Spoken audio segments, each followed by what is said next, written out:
Yo, yo! The best thing about a ban list on a Saturday is that we finally get to celebrate Update Monday. Oh, I don't know how many months it's been. What's going on with ya, big dog? And it is Update Monday.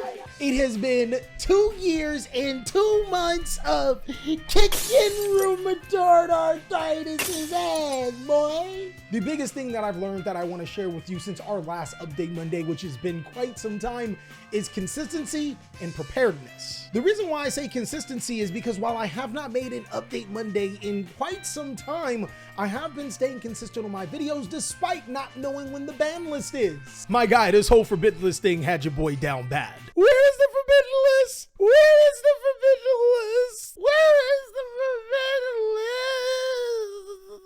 Ironically, we were able to find an ebb and flow that kept us consistent, but now that the ban list is here, I want you to be prepared for the next Yu-Gi-Oh meta. That's right, big dog, the last ban list was huge! And today, we're going to be talking about some next potential Yu-Gi-Oh meta decks. These can absolutely dominate because of the forbidden list. So today I'm going to be going into detail why I think that these decks are going to be really powerful. And as a special thank you for helping me pay my editors, Patreon members, you guys will be getting deck lists yet again. I really do appreciate every single one of you guys. And because of y'all, we're actually able to make consistent content not only on the main channel, but back on Master Duel Cali, my guys. So check them out if you haven't. Without further ado, I won't waste any more of your time. Let's start talking about these decks. The first strategy I want to talk to you about, big dog, is actually just the elephant in the room. It should be no surprise that Sky Striker is already thought of as one of the best decks in Yu-Gi-Oh! Like seriously, you give it some of the most powerful cards ever existed and then bring them off the list? What do you expect? Sky Striker Mobilize Engage is so crazy because it doesn't have any once per turn restrictions, meaning that you can search up to 3 Sky Striker cards and draw up to 3 cards in one turn through double engage and a Kagari. It's also searchable through triple tactics thrust. And if that doesn't do you any convincing, Sky Striker Multi-Rolls is actually an incredible Yu-Gi-Oh card, allowing you to be able to recycle those said Sky Striker spell cards back to your side of the field, but also prevents your opponent from negating your Sky Striker spell cards, meaning that you're almost guaranteed to be able to snatch their monsters with Mecha Widow Anchor or steal their monsters with Shark Cannon, because there's some busted effects on here. But if I had to say that there was icing on the cake, there's more icing on the cake. Some of Sky Striker's biggest obstacles have been conveniently hit on the forbidden list. You can probably convince me and everyone else that Diablosis the Mind Hacker needed to be banned. That is fair. And Castor Rise Heart to 1? Don't get me wrong, it's a busted Yu-Gi-Oh card, but was that really the problem? But the biggest one that sent me completely off the edge was Naturia Sacred Tree to 1. Now, Konami, why would you get a deck that isn't necessarily popular or very good right now? My guy, they were really trying to stop Naturia Beast. It's the only reason. It's the only reason. With the new support, it's no real surprise to me that Sky Striker was so propped up by this ban list, but a strategy that was not propped up by the forbidden list at all, which is really, really good, is easily Labyrinth. My guys, it's time. Mommy milkers! Labyrinth is just one of those decks that got better because everything else got worse. And also with Lightning Storm being semi-limited on the forbidden list, you can expect that a lot less to happen to be able to destroy your spell and trap card. But let's be real, big dog, you already know why Labyrinth is so powerful. I think Labyrinth can also be really good because it is a counter to most back row heavy decks. Being able to incorporate skill drain in Gozen match is something that can be really good against decks like Sky Striker, but also extremely good against decks like the rest of the meta. Plus, when you can just summon the big chunky mommy milkers to your side of the field with 3,000 attack, you winning! I will admit though, one thing that I genuinely like about the Labyrinth deck is that it is growing because of Cyberstorm access. Chaos Angel just so happens to be a monster that the deck can special summon to the side of the field. Unfortunately, probably not with Psyframe Gear Gamma anymore, but probably with Labyrinth Mommy Milkers and Labyrinth Stovey, meaning that it prevents your monsters from being destroyed by battle. But the biggest thing is what people aren't paying attention to. My guys, do you read Labyrinth cards? So, Labyrinth allows you to special summon a Fiend monster once per turn. And Chaos Angel just so happens to be a Fiend monster.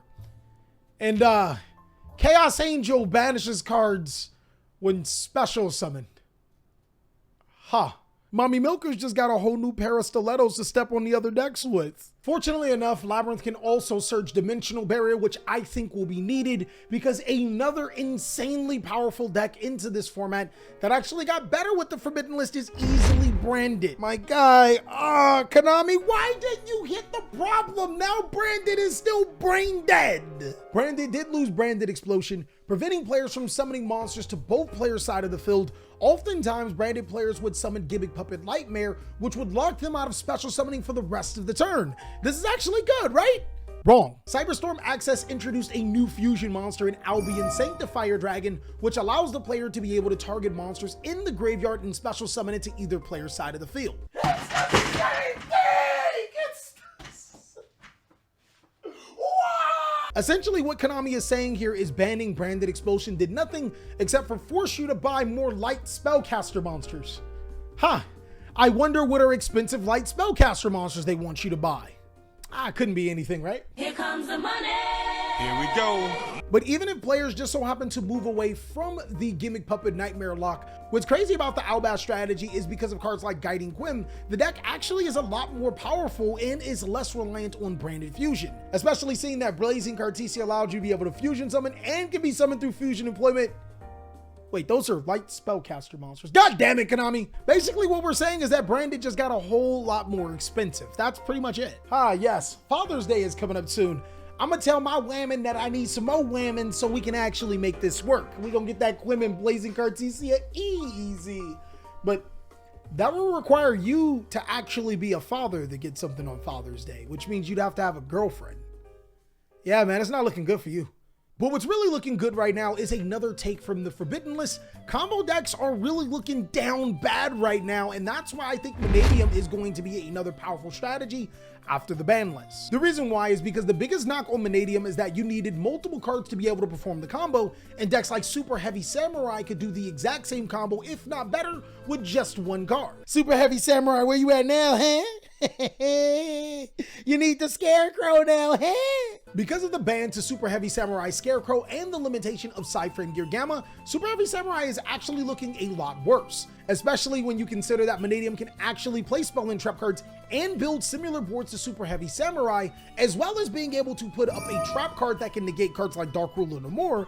Vanadium's actually looking like the better deck. Also, keep in mind, other combo-based OTK decks like Mathmech got hit with Mathmech Circular to 1, and even decks that were built on grinding out and summoning powerful monsters like Naturia Runic got hit as well. Vanadium is also one of the only competitive Yu-Gi-Oh strategies that can make Naturia Beast, so you think about that before you talk about Vanadium, bro. You put some respect on his name.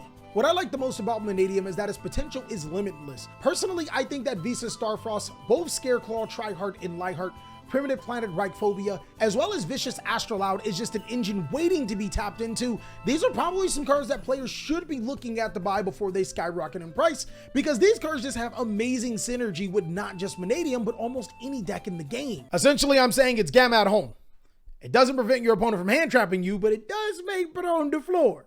Or an Appaloosa. And lastly, if I just had to throw my copium out there, Sword Soul! My guy, Sword Soul was already strong and you just made it stronger! At first, I didn't think that Denglong the First Yang Zing was a very good card, but then I started to realize that your Tingy monsters in Shathana as well as Adara can make this card without committing your normal summon. My guy, you get a search and a modification and a send and it's a light and it does things and it summons things and it modifies and it keeps going.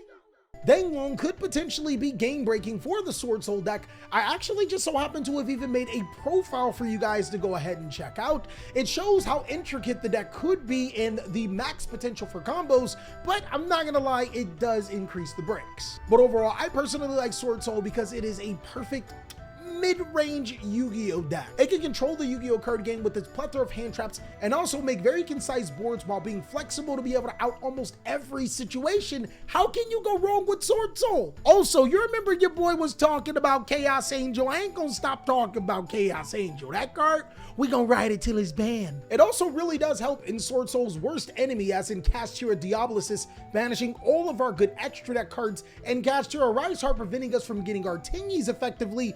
are now hit on the forbidden list, Swordsoul could be a really good deck, but it also could just be my copium coping right now. Swordsoul can be an extremely powerful deck inside of the meta, but only time will tell how powerful these decks are going forward. And that's all that I have for the meta after the forbidden list. I want you to let me know down below in the comment section what are some other decks that you think are really powerful. Also, be on the lookout for my meta tier list. It should be happening on Tier List Tuesday, as it's going to be able to bring a little bit of insight on where I think these particular decks are against all of the other decks, as well as giving you some information on some strategies that I may not have said and you may want to know about. As always, big dog, I hope you're having an amazing day, and I'll catch you on one of these videos. Go ahead and click on one.